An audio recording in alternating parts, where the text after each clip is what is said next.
माजी मंत्री आणि ज्येष्ठ नेते श्री हर्षवर्धन पाटील साहेब यांनी राजुरी येथे जाऊन माननीय आमदार वैभवराव पिचड यांची सांत्वन भेट घेतली आणि या भेटीदरम्यान त्यांनी स्वर्गीय मधुकरराव पिचड साहेब यांच्या आठवणींना उजाळा दिला आणि त्यांना भावपूर्ण आदरांजली अर्पण केली।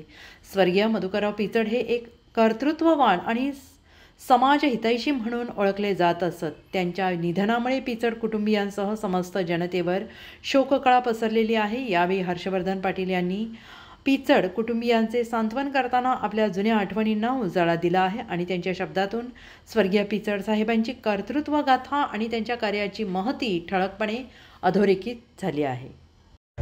कैलासवासी मधुकररावजी पिचड एक महाराष्ट्रातले एक उत्तुंग व्यक्तिमत्व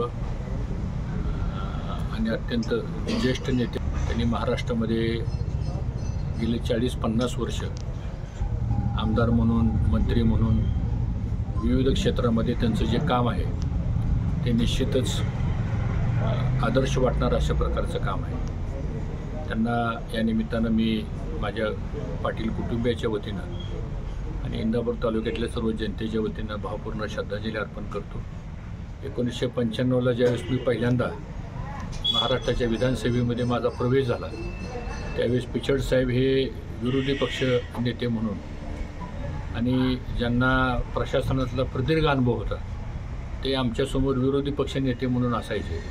पण त्या काळामध्ये आम्हाला त्यांनी त्यांच्या दालनामध्ये बोलवून घेतलं आणि सांगितलं, तुम्ही तरुण मुलं आता विधानसभेमध्ये आलेला आहात, त्यामुळे विधानसभेमधलं विधिमंडळातलं कामकाज, प्रशासन, मंत्रिमंडळातलं कामकाज, ज्या खात्याचे आपण मंत्री, राज्यमंत्री असतात त्या खात्याच्या कामाचा संदर्भातला अनुभव, अशा प्रकारचं खूप चांगलं मार्गदर्शन पिचड साहेबांनी त्यावेळेस आम्ही एक 4-5 तरुण एकत्र राज्यमंत्री म्हणून काम करत असताना आणि विशेष करून सहकारी क्षेत्रामध्ये, प्रशासनामध्ये आणि त्याचबरोबर दुग्ध व्यवसाय हा महाराष्ट्रामध्ये जो उभा राहिला त्यामध्ये थोपटे साहेब आणि पिचड साहेब या दोघांनी ऑपरेशन फ्लड, ज्याला दूध महापूर योजना 1, 2, 3 अशा पद्धतीनं महाराष्ट्रामध्ये आणली आणि ज्या महाराष्ट्रामध्ये कुठे 1 लिटर दूध नसायचं त्या महाराष्ट्रामध्ये महानंदासारखी संस्था स्थापन केली,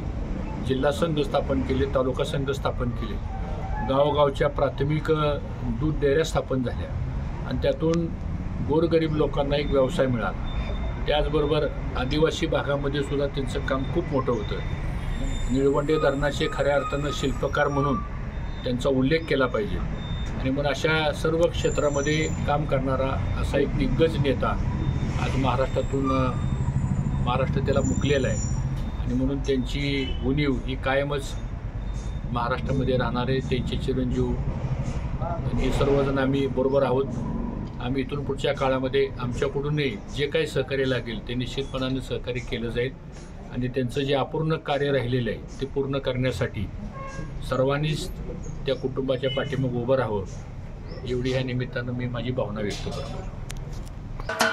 महाराष्ट्राचे सर्वमान्य दैनिक समर्थ गावकरी अहमदनगर, पुणे, नाशिक, जळगाव, धुळे, नंदुरबार, सोलापूर, कोल्हापूर, सांगली, सातारा, मुंबई, ठाणे, पालघर, रत्नागिरी, रायगड, सिंधुदुर्ग, नांदेड, उस्मानाबाद, बीड, औरंगाबाद, नागपूर, गडचिरोली, भंडारा, गोंदिया, अकोला, यवतमाळ, बुलढाणा येथून एकाच वेळी प्रसिद्ध होणारे एकमेव दैनिक, सर्वसामान्य जनतेचे खुले व्यासपीठ।